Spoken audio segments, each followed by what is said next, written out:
Bienvenidos hermanos, ¿cómo les va?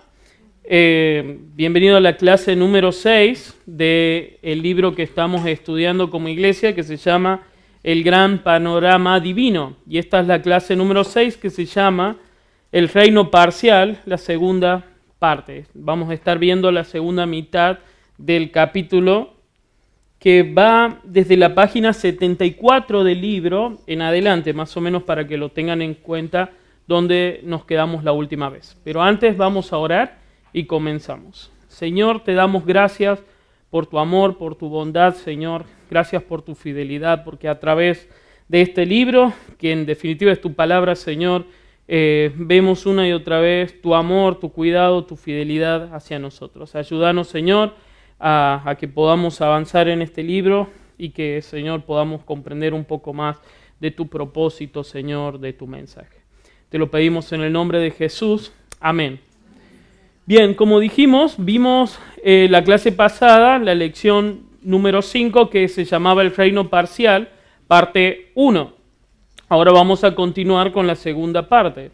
Vamos a hacer un pequeñísimo, brevísimo repaso y hablábamos acerca de ¿qué? Del patrón del reino. Y aprendimos algo muy importante, que básicamente el reino de Dios, ¿qué era? Se trataba del pueblo de Dios, todos tienen que hacer, en el lugar de Dios, bajo el gobierno y la bendición de Dios. Y entonces eso lo podemos ver en la Biblia, especialmente desde Génesis 12 a Éxodo capítulo 18, la historia del pueblo de Dios, que comienza allá por Abraham. Dios llama a Abraham, de su simiente nace la nación de Israel, justamente, y su descendencia son aquellos que van a ser parte del pueblo de Dios. Luego también, al final de la clase pasada, vimos un poco del gobierno y la bendición de Dios. Eso lo encontramos en el libro de Éxodo 19 y el libro de Levítico, que el gobierno lo podemos ver por medio de ¿qué? De la ley. Es Dios gobernando, dando su institución a su pueblo. Y en el libro de Levítico especificando ahí un poco más acerca de esto. Y la clase de hoy vamos a estar viendo acerca del lugar o la tierra de Dios, que es el libro de Números, todo el libro de Josué, cómo ellos entran en la tierra prometida, el lugar que Dios había dispuesto para que ellos habiten. Y hoy vamos a ver acerca también del Rey de Dios, que abarca desde el libro de Jueces hasta Segunda de Crónicas. Entonces, hemos visto el patrón del reino.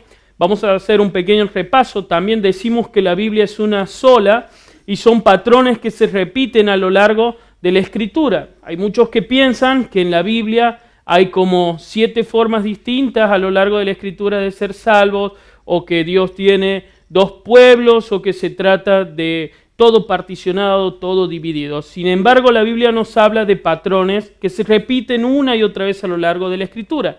Vimos el patrón de la fe de Abraham. Dios que hace un pacto con Abraham, Dios pone una señal, sella ese pacto por medio de la circuncisión. Nace Isaac como cumplimiento de la promesa que Dios le había hecho a Abraham. Y luego Dios prueba a Abraham. Y una y otra vez lo que vemos de parte de Abraham es fe en las promesas de Dios y una fe que actuaba en consecuencia. Tanto cuando Dios le dice que vaya de donde él estaba, que era Ur de los Caldeos, Abraham obedece, él sale. También cuando Dios le había dicho que iba a nacer un hijo de él, y a pesar de que en el medio tiene algunos errores, especialmente vemos eso en la vida de Ismael, aún así él cree, Dios fortalece a Abraham y él puede engendrar a su hijo Isaac. Y aún así el prometido que llega en su vejez, Dios se lo pide para que lo sacrifique, y Abraham una y otra vez vemos que cree. Fe en las promesas de Dios, ese es un patrón que vimos. También vimos el patrón de la elección soberana de Dios, es algo que se repite a lo largo de la Escritura. Dios eligiendo para él un pueblo. Dios elige a Abraham de todo Ur de los Caldeos. Dios elige a Isaac por encima de Ismael, y Dios elige a Jacob en vez de Esaú. No son por las obras para que nadie se gloríe, sino Dios que elige. Eso también lo estuvimos viendo en la Escritura y es algo que lo vemos una y otra vez en la palabra. También vimos un patrón de salvación por sustitución. Alguien tiene que pagar por nuestro pecado. Alguien tenía que morir en lugar de las personas. Eso lo vimos especialmente en la celebración de la Pascua. Cuando el pueblo sale de Israel, vemos que ellos tenían que matar un cordero y con su sangre pintar el dintel de la puerta. Y eso es un gran eco de lo que pasa en una Pascua años después con nuestro Señor Jesucristo muriendo en lugar de nosotros y con su sangre también limpiando nuestros pecados. Alguien debe morir. Vimos también la ropa del Edén, como Dios para vestir a las personas que habían pecado desecha las vestiduras que ellos se habían hecho por medio de vegetales y los viste con la muerte de un animal. También la ofrenda de Abel. Abel ofrece un animalito cuando en realidad Caín ofrece, ¿qué cosa? También vegetales, fruto de la tierra, muy bien. Y vemos el cordero que muere en lugar de Isaac. Cuando Abraham está a punto de sacrificar a Isaac, su propio hijo, Dios se provee de un cordero para que no muera. Entonces hay un patrón de sustitución que se repite una y otra vez como grandes ecos de Dios, de la historia del Señor a lo largo de toda la Escritura. También vemos la salvación por conquista, es algo que también se repite. Dios destruyendo a todo el ejército de Egipto que perseguía a los israelitas. También vimos este pasaje de Colosenses como Cristo cuando muere, conquista y derrota por medio de la muerte a quien que tenía el imperio de la muerte, Satanás, el diablo, ¿no?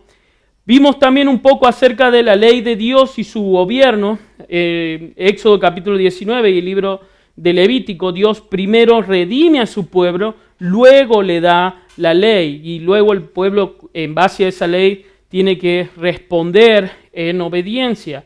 Dios le dice que ellos iban a ser su especial tesoro, que le da su ley, que refleja en parte el carácter de Dios, muestra la santidad de Dios y cómo sus hijos, aquellos que son hijos de Dios, debían parecerse a su Padre. Dios dice, como yo soy santo, yo quiero que ustedes también sean santos. También vimos la presencia de Dios en medio de su pueblo. Dios quiere habitar con su pueblo. Y para eso crea esta estructura que es el tabernáculo. Es una tienda que se movía de lugar en lugar, que en el tabernáculo decíamos que estaba la presencia de Dios mismo habitando en medio de su pueblo. Esto era un símbolo de la aprobación de Dios en definitiva.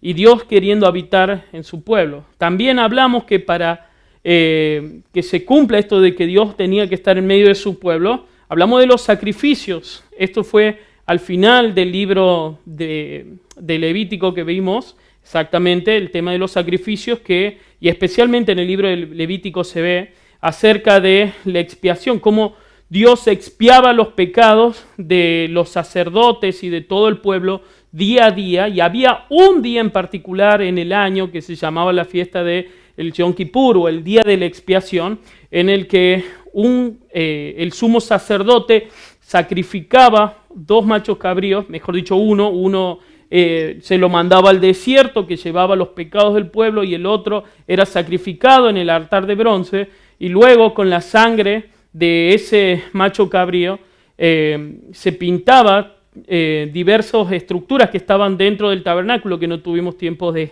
ver en profundidad como me gustaría.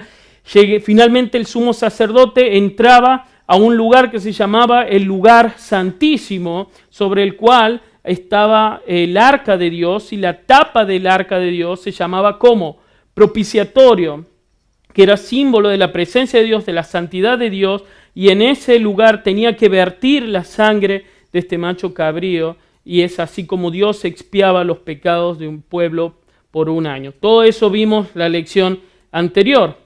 Pero bueno, ahora vamos a ver acerca de la tierra de Dios. Ya tenemos el pueblo de Dios que está viviendo bajo el gobierno y la bendición de Dios. Ellos están teniendo esa bendición que surge de la presencia de Dios en medio de su pueblo. Y especialmente, ¿dónde vemos esto del lugar de Dios o la tierra de Dios? En el libro de Números y Jueces. La promesa es la siguiente, que Dios le dice, yo le daré esta tierra a tu descendencia, en Génesis capítulo 12, versículo 7, refiriéndose a la tierra de Canaán. Esto se lo dice Dios a Abraham como parte de su promesa. Y vemos en el libro de Números algo muy claro, que es la desobediencia y el aplazamiento de todo ese pueblo, esa generación que había salido de Egipto y tenía que entrar a la tierra prometida. Justo ellos estaban antes de entrar a la tierra prometida, y una y otra vez vemos a lo largo del libro de Números un patrón que es la queja y la murmuración del pueblo. Ellos se quejan por absolutamente todo, en parte por la comida, por el agua, por el liderazgo mismo de Moisés que los había sacado, y vemos este patrón de la incredulidad. Finalmente, el clima de esta incredulidad que se ve desde un principio es cuando Dios envía 2 espías, uno de cada tribu, y 10 se atemorizan cuando van y examinan la tierra que Dios les había prometido, y dice, la tierra sí es buena, fluye leche y miel, pero hay gigantes, y tienen estos gigantes ciudades enormes, y Dios nos va a mandar a combatir con ellos para que perezcamos, y nunca la vamos a poder conquistar, y es muy difícil, y ojalá que hubiéramos quedado en Egipto. ¿Para qué Dios nos hace entrar para morir a manos de estos gigantes? Y de esos 12 espías, 10 reaccionan así y 2 reaccionan bien. Dicen, la tierra es muy buena y todos estos gigantes que habitan el Señor nos va a dar la victoria, vamos a poder entrar y conquistarlos. ¿Quiénes son esas 2 personas que confían en el Señor? Exactamente, Josué y Caleb. Entonces hay una advertencia acá que podemos ver también en la Escritura. Piénsenlo de esta forma. Somos salvos de la esclavitud, así como los de Israel fueron salvos de Egipto. Nosotros en nuestro caso como cristianos somos salvos del pecado mediante un sacrificio. Ellos fueron salvos por el sacrificio de ese cordero pascual, nosotros por medio de Cristo, y estamos encaminados hacia nuestra tierra prometida, que para nosotros no es Canaán, es una tierra celestial, pero en ese peregrinar muchas veces somos propensos a tener incredulidad en las promesas del Señor. Hay que tener cuidado de no caer en la murmuración y en la incredulidad hasta llegar a nuestro destino. Nosotros somos peregrinos, estamos en un viaje esperando llegar a nuestra ciudad celestial. Entonces por eso es tan importante de ver estos patrones que se repiten, porque la historia y el eco se repite una y otra vez. Luego llegamos al libro de Deuteronomio. Vemos bendiciones y maldiciones. Como consecuencia de esta incredulidad que había tenido el pueblo, de esos 12, de los 12 espías, como los 10 tuvieron incredulidad, Dios dice que ninguno de toda esa generación, salvo Josué y Caleb, iba a entrar a la tierra prometida, sino de que iba a peregrinar por el desierto 40 años hasta que muera toda esa generación incrédula, y la nueva generación que iba a venir iba a entrar recién a la tierra prometida. Fíjense que ni siquiera Moisés se salva de esa incredulidad. Moisés tampoco entra a la tierra prometida. Él la puede ver de lejos, pero ni siquiera entra. Y en el libro de Deuteronomio están al borde del río Jordán. Ellos están a punto de entrar a la tierra prometida, y Moisés, antes de morir, habla al pueblo, y lo que va a hablar al pueblo va a ser una serie de bendiciones y maldiciones que tienen la obediencia. Moisés son sus últimas palabras. El pueblo está a punto de entrar en la tierra prometida y les recuerda algo muy importante. Les dice lo siguiente en Deuteronomio capítulo 7, versículo 6: porque tú eres pueblo santo para Jehová tu Dios. Jehová tu Dios te ha escogido para hacerle un pueblo especial, más que todos los pueblos que están en la tierra. Ahora pues, Israel, ¿qué pide Jehová tu Dios de ti? Sino que temas a Jehová tu Dios y andes en todos sus caminos, y que lo ames, y que lo sirvas a Jehová con todo tu corazón, con toda tu alma, que guardes los mandamientos de Jehová y sus estatutos, que yo te prescribo hoy para que tengas prosperidad. La palabra Deuteronomio significa repetición. Muy bien, ¿por qué? Porque todas estas palabras que vemos en el libro de Deuteronomio ya le había dicho en el libro de Éxodo, y las está repitiendo para una nueva generación, una nueva camada que no había recibido o que no se acordaba tal vez estas palabras. Y comienza diciéndole así, El Señor quiere que vivas, que guardes la ley, su ley, y que justamente te deleites en Él. Vivas con alegría los mandamientos que el Señor te da. Y es muy importante entender esto de las bendiciones y maldiciones, porque Dios le va a decir, hay muchas bendiciones si me obedecen y hay una serie de maldiciones si no me obedecen. Eso lo vamos a encontrar en el capítulo 28. Le invito a que venga, abra su Biblia, en el libro de Deuteronomio, capítulo 28, versículo 1. Es el quinto libro que escribe Moisés, del llamado Pentateuco, los 5 primeros libros de la Biblia. Deuteronomio capítulo 28, versículo 1, va a hablar acerca de estas bendiciones. Fíjese, sucederá que si obedeces diligentemente al Señor tu Dios, cuidando de cumplir todos sus mandamientos que yo te mando hoy, el Señor tu Dios te pondrá en alto sobre todas las naciones de la tierra. Vamos a ver el versículo 9 y 10. Dice lo siguiente: te establecerá el Señor como pueblo santo para sí, como te juró si guardas los mandamientos del Señor tu Dios y andas en su camino.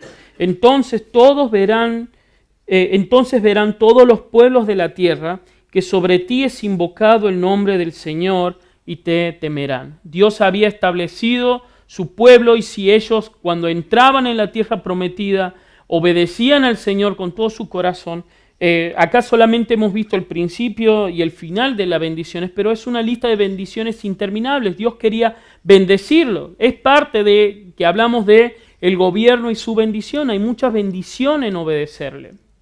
Entonces Dios les dice, yo quiero que vos seas, en otras palabras, como un faro, una luz en medio de todas las otras naciones. Se van a saber todo el mundo que el Señor, su Dios, está en medio del pueblo de Israel. Todas estas son las bendiciones, y había un montón de bendiciones de tipo materiales, de salud, y el Señor estaba dispuesto a bendecir a su pueblo.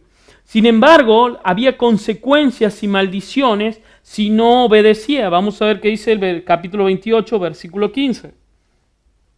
Pero sucederá que si no obedeces al Señor tu Dios y no guardas todos sus mandamientos y estatutos que hoy te ordeno, vendrán sobre ti todas estas maldiciones y te alcanzarán. Entonces va diciendo como las maldiciones todo lo contrario en lo que dijo en las bendiciones. Cuando dijo, bendito serás cuando te levantes, bendito serás cuando entres, cuando salgas, bendito serás en el campo y en la ciudad. Y ahora él dice lo contrario: maldito serás en el campo, maldito serás en la ciudad, maldito serás cuando entres, maldito serás cuando salgas. Y las listas de maldiciones es muy extensa, la verdad, y es increíble. Pero yo quisiera detenerme en las maldiciones del versículo 63.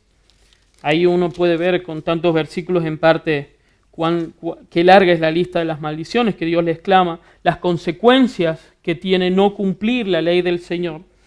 Del 63 en adelante, y dice, y sucederá que tal como el Señor se deleitaba en ustedes para prosperarlos y multiplicarlos, el Señor se deleitaba en bendecirlos y en prosperarlos, así el Señor se deleitará para hacerlos perecer y destruirlos, y serán arrancados de la tierra en la cual entran para poseerla.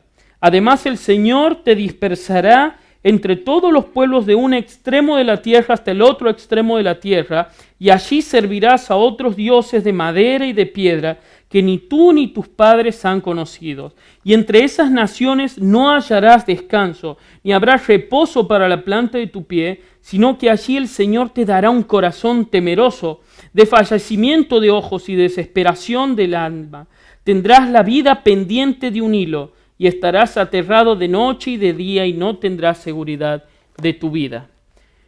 Realmente las maldiciones se ponen muy feas. Si uno ve la lista, termina hablando de cómo va a ser el sitio cuando esas naciones vengan a conquistarlos, y cómo van a terminar comiendo incluso entre ellos, literalmente. Así que si puede leerlo, eso también sería una buena tarea para las casas. Pero Dios quiere que tomen con seriedad su pacto. Hay muchas maldiciones de no obedecerlo. Entonces le dice, esto es un pacto. ¿Por qué? Porque es algo condicionante. Gastón había enseñado que había 2 tipos de pacto. ¿Cómo eran? ¿Se acuerdan?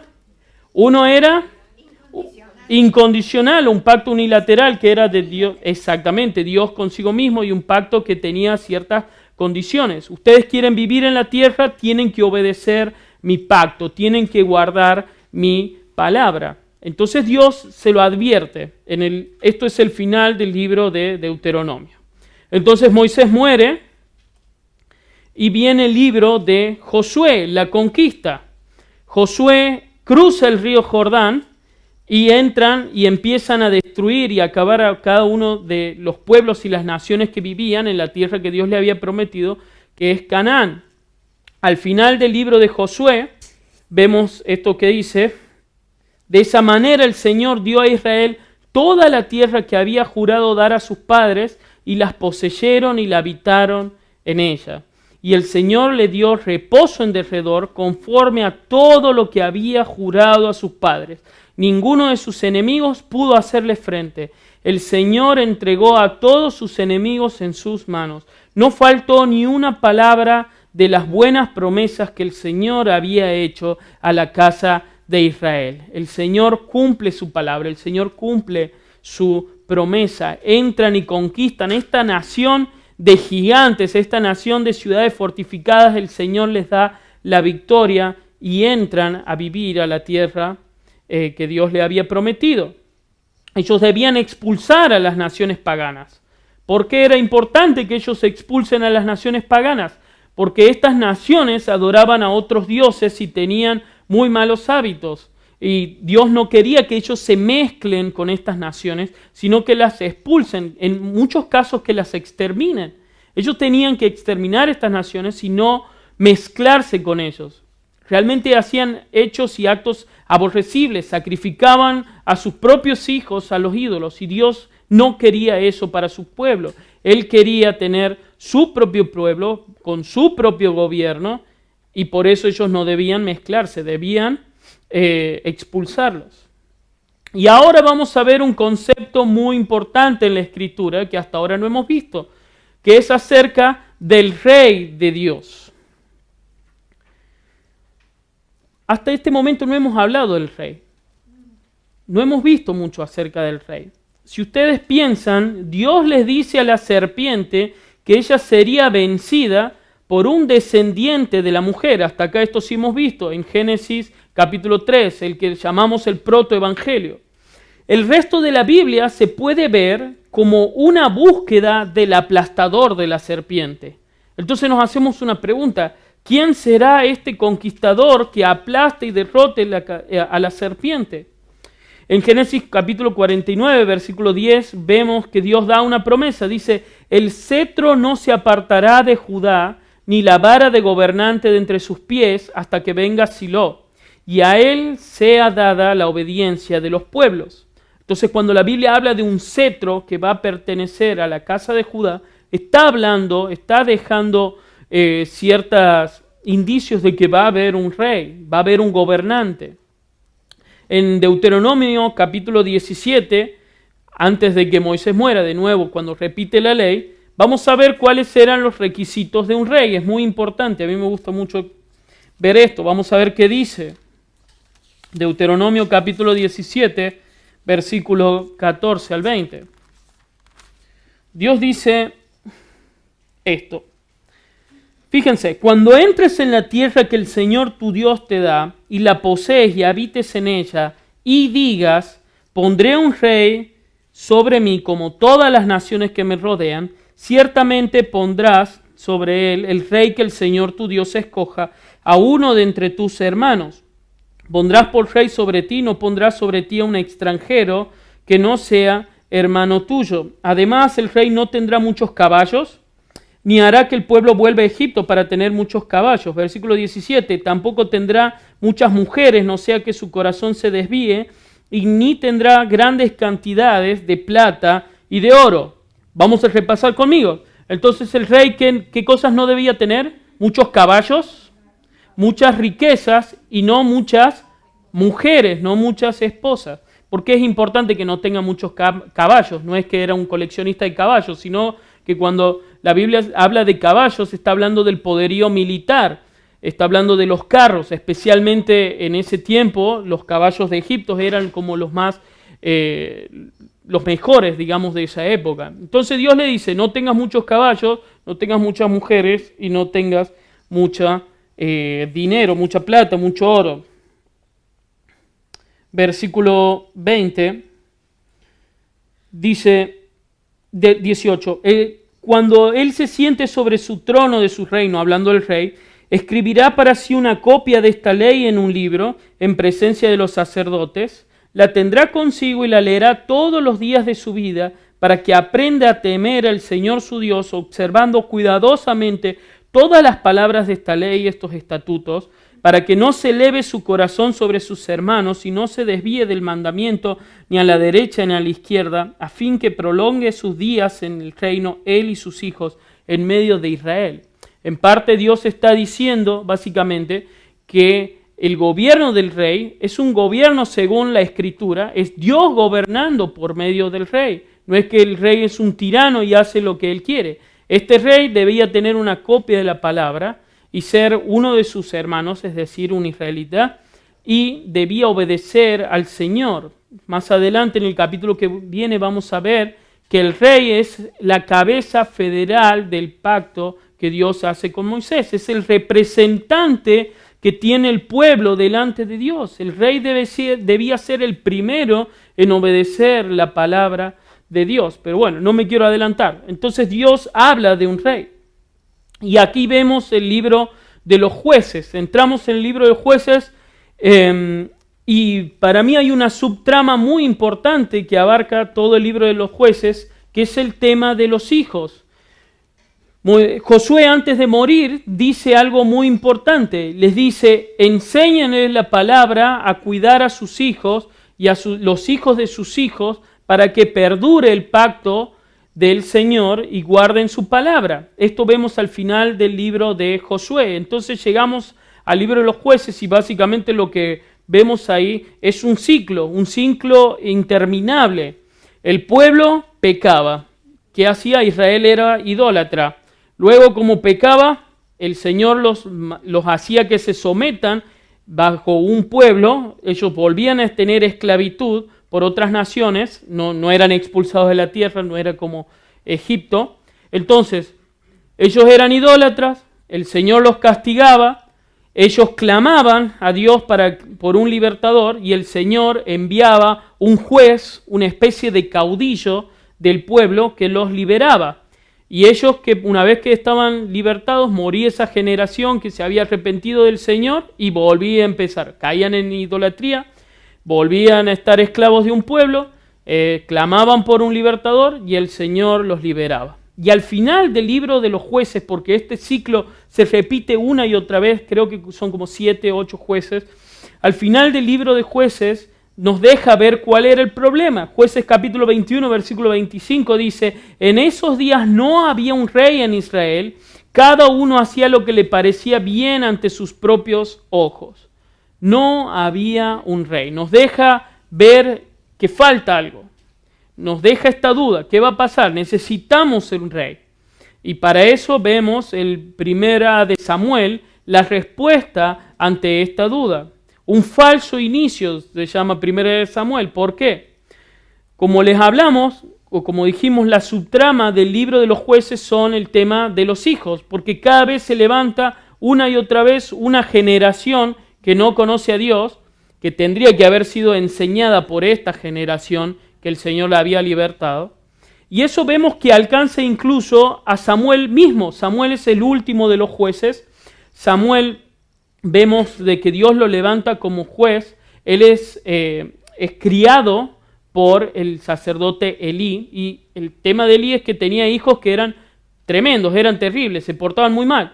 Samuel, como el último y gran juez de Israel, otra vez tiene el mismo problema que sus propios hijos, los hijos del gran profeta y juez Samuel, tampoco eran conforme al camino del Señor. Entonces él gobierna a Israel y pone a sus hijos como sucesores, pero estos eran malvados.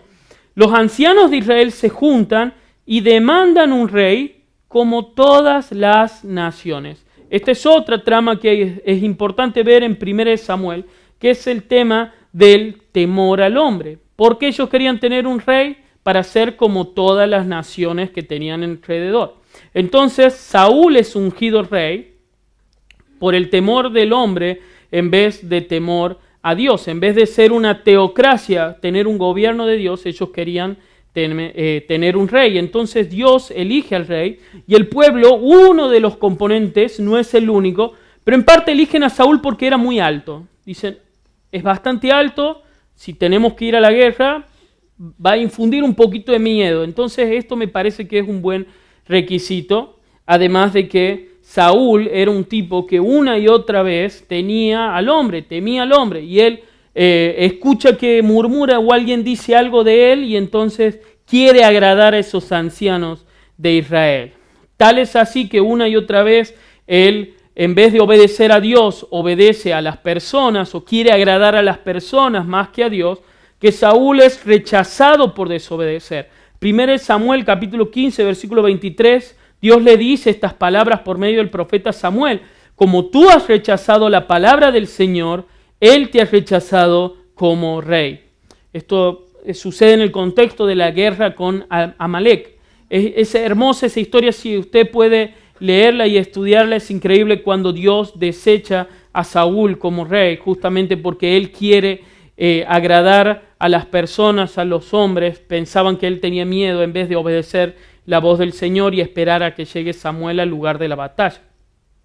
Como consecuencia, David es ungido rey conforme al corazón de Dios. Aquí vemos un guiño de Dios diciendo por medio Dios contestándole a Samuel y le dice: yo no miro lo que miran los hombres miran la apariencia física, mas yo miro el corazón. David es ungido rey conforme al corazón de Dios, derrota al gigante Goliat, pero de nuevo, el temor al hombre de Saúl, él tiene celos de David, se va a otro lugar, es exiliado hasta que Saúl muere. Una vez que Saúl muere, David viene de nuevo y es elegido rey. Y eso es la historia que vemos en 2 de Samuel, el reino de David. David establece a Jerusalén como capital y asegura la paz en la tierra. Si bien David es un rey conforme al corazón de Dios, él tiene muchos altibajos. Tiene pecado como Betsabé, un día se le ocurre hacer un censo, en parte porque el diablo tienta a David. Y de hecho tiene un problema, hay una trama muy buena con su hijo Absalón, que termina muerto por culpa de su pecado. Aún así, David, si hay algo que tiene, porque es un hombre conforme al corazón de Dios, porque una y otra vez se arrepiente. A él le importaba más la opinión de Dios que la opinión de los hombres. No es que él no pecaba, es que peca y se arrepiente. Realmente tenía un temor de Dios. Y en este tiempo hay un tiempo de paz y prosperidad. David gobierna subordinado a Dios. Ese es el corazón que Dios quería. Pero David no es el aplastador de la serpiente. Es lo que dice 2 Samuel, capítulo 7, versículos del 8 al 16. Vamos a ver el pacto que Dios hace con David. Es muy importante que entendamos este pacto. 2 Samuel, capítulo 7. ¿Cómo estamos de tiempo? Vamos, gracias, Jason. ¿Por qué no estuviste el otro? Todo esto está grabado. Gracias. 2 Samuel capítulo 7, versículo 8, dice lo siguiente. Está hablando Dios por medio del profeta Natán a David y dice: ahora pues, así dirás a mi siervo David, así dice el Señor de los ejércitos. Fíjese qué tierno. Yo te tomé del pastizal, de seguir las ovejas para que fueras príncipe sobre mi pueblo Israel, y he estado contigo por donde quiera que has ido y he exterminado todos tus enemigos delante de ti. Haré de ti un gran nombre, el nombre de los grandes que hay en la tierra. ¿A quién les recuerda esa palabra? Un gran nombre. La promesa de Dios a Abraham. Bien, muy bien este sector. Muy bien, es un eco de las promesas del pacto con Abraham. Entonces Dios le dice a Abraham: haré de ti un nombre y una nación grande. ¿Dónde estamos?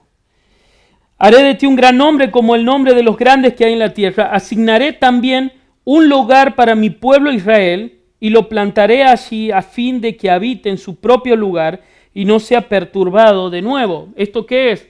La tierra, muy bien. Ni los malvados los aflijan como antes, desde el día que ordené que hubiera jueces sobre mi pueblo Israel. A ti te daré el reposo de todos tus enemigos. El Señor también te hace saber que el Señor edificará para ti una casa. Cuando tus días se cumplan y reposes con tus padres, levantaré a tu descendiente después de ti, el cual saldrá de tus entrañas, y estableceré su reino. Él edificará casa a mi nombre, y yo estableceré el trono de su reino para siempre. Yo seré padre para él, y él será para mí un hijo. Cuando comete iniquidad, lo castigaré con vara de hombres y los azotes de hijos de hombres. Pero mi misericordia no se apartará de él, como la aparté de Saúl, a quien quité de delante de ti. Tu casa y tu reino permanecerán para siempre delante de mí. Tu trono será establecido para siempre. El Señor le promete a David un descendiente de él que iba a estar por siempre reinando. Esto es el pacto davídico.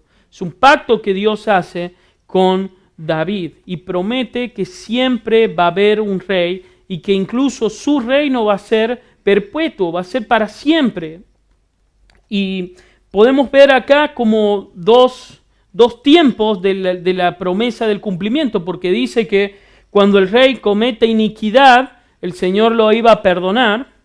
Entonces uno dice, si está hablando del Señor Jesús, ¿por qué está diciendo eso? Porque está hablando en parte del linaje de David y de los otros que iban a venir. Si bien apunta a los hijos que David iba a tener, apunta a un rey más grande, un rey que iba a tener autoridad y potestad sobre todos, iba a reinar para siempre. No habla solamente de un reinado, que si bien en el pueblo de Judá, hasta que ellos son exiliados, siempre se mantiene la línea del rey David. De 2 Samuel en adelante esperamos la llegada del rey de Dios, hijo de David. El reino de Dios debe ser establecido por el Mesías, el ungido de Dios, aquel que Dios iba a ungir, o la palabra griego, el Cristo, aquel que Dios iba a determinar que tenía que ser del linaje de David. Hasta que llegamos, por ejemplo, al libro de Mateo, capítulo 1, que dice, este es el libro de las generaciones de Jesús, hijo de Abraham, hijo de David. Está queriendo decir algo, está hablando del cumplimiento de esas dos promesas. Pero bueno, no me voy a ir. Llegamos al libro de Primera de Reyes, capítulo 1, hasta el capítulo 11. Es la época de Salomón y la edad de oro del pueblo de Dios. Es el clímax, es el máximo apogeo del reino de Israel. Vamos a pensarlo de esta forma. Ellos son el pueblo de Dios. Los pueblos, mire lo que dice 1 Reyes 4, los pueblos de Judá y de Israel eran tan numerosos como la arena que está en la orilla del mar. Ellos están en el lugar de Dios, dijimos el pueblo de Dios, en el lugar de Dios. Salomón gobernaba sobre todos los reinos desde el río Éufrates, en el norte hasta la tierra de los filisteos, esto es esta zona, la parte occidental, y la frontera con Egipto en el sur. Tenía un control de toda la tierra, como Dios lo dijo en Éxodo capítulo 23, 31. El pueblo de Dios en el lugar de Dios y disfrutaban del gobierno de Dios y de su bendición. El arca, como símbolo del gobierno de Dios, estaba en el templo. Ya no estaba más el tabernáculo. Salomón edifica el templo de Dios como símbolo de que allí estaba la presencia de Dios. Él estaba en su templo y ellos son bendecidos a tal punto que durante el reinado de Salomón todos los habitantes de Judá y de Israel, desde Dan hasta Beerseba, vivieron seguros bajo su propia paja y su propia higuera, es lo que dice la palabra. Ellos estaban gozando de paz, estaban gozando de prosperidad, porque el reino del Señor estaba siendo llevado bien a cabo. E inclusive podemos ver esto en la visita de la reina de Saba, que viene desde otro lugar, desde otro pueblo, para escuchar acerca de este gran rey. Pero, encontramos desobediencia, división y decadencia Primera de Reyes capítulo 12, Segunda de Reyes capítulo de Crónica, vamos a ver que Salomón aparta su corazón del Señor. Le invito a que lea, esta es la última lectura que vamos a tener. Primera de Reyes capítulo 10, versículo 23, y vamos a ver si usted puede ver en qué falló Salomón. Primera de Reyes capítulo 10, versículo 23, en adelante, hasta el capítulo 11 dice: Así el rey Salomón llegó a ser más grande que todos los reyes de la tierra en riqueza y sabiduría. Y toda la tierra procuraba ver a Salomón para oír la sabiduría de Dios había puesto en su corazón. Cada uno de ellos traía un presente, objetos de plata y objetos de oro, vestidos, armas, especias, caballos y mulos, y así año tras año. Salomón reunió, escuche bien, carros y hombres de a caballo, y tenía 1.400 carros y 12.000 hombres a caballo, y los situó en las ciudades de carros junto al rey en Jerusalén. ¿Qué tenía? Carros. El rey hizo la plata tan común en Jerusalén como las piedras, e hizo los cedros tan abundantes como los sicómoros que están en el llano. Los caballos de Salomón eran importados de Egipto y de Coa. Los mercaderes del rey lo adquirían de Coa, por cierto. Un carro de Egipto se importaba por 6.084 kilos de plata, y un caballo por 150, de la misma forma que exportaban a todos los reyes. ¿Qué tenía ahí? Riqueza. La plata era muy común, estaba lleno de riqueza, había acumulado muchísimas riquezas. Carros, riquezas, capítulo 11. Pero el rey Salomón, además de la hija del faraón, amó a muchas mujeres extranjeras, moabitas, amonitas, edomitas, sidonitas e hititas, de las naciones acerca de las cuales el Señor había dicho: no se unieran a ellas, ni ellas se unieran a ustedes, porque ciertamente desviarán su corazón tras otros dioses. Pero Salomón se apegó a ellas con amor, y tuvo 700 mujeres que eran princesas y 300 concubinas. Sus mujeres desviaron su corazón, porque cuando Salomón ya era viejo, sus mujeres desviaron tras otros dioses, y su corazón no estuvo dedicado por completo al Señor su Dios, como había estado en el corazón de David su padre. Salomón siguió a Astoret, diosa de los sidonios, Milcom, ídolo abominable de los amonitas. Salomón hizo lo malo ante los ojos del Señor, y no siguió plenamente al Señor, como lo había seguido su padre. Entonces Salomón edificó un altar para Quemos y otro para Moloc. Básicamente Salomón terminó desviándose él y desviando al pueblo, porque él permitió este sincretismo entre las naciones que lo hacía por medio de casarse con las mujeres de ese pueblo. Ahora él llegó a tener 1.000 mujeres. Se imagina esto, 700 reinas y 300 concubinas. Vemos aquí que empieza la decadencia a partir de Salomón. Salomón abre la puerta para todos estos pecados. Vemos en su propio hijo. Roboam el hijo asciende al trono y el reino se divide con su hermano Jeroboam. Esto es muy importante que lo entienda también en la Escritura. El reino está dividido en reino del norte y el reino del sur. El reino del norte con capital en Samaria, el reino del sur con capital en Jerusalén. Ellos son sitiados y llevados al exilio por no obedecer. En el año 722 a.C., el imperio asirio exilia al reino del norte, no queda ninguno, y más adelante el reino de Judá.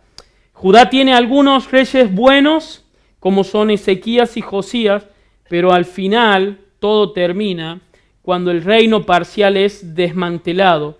El pueblo ha quebrantado el pacto, adoran otros dioses y hacen obras abominables y deben ser castigados. En el año 597, Babilonia conquista la ciudad y exilia a algunos habitantes.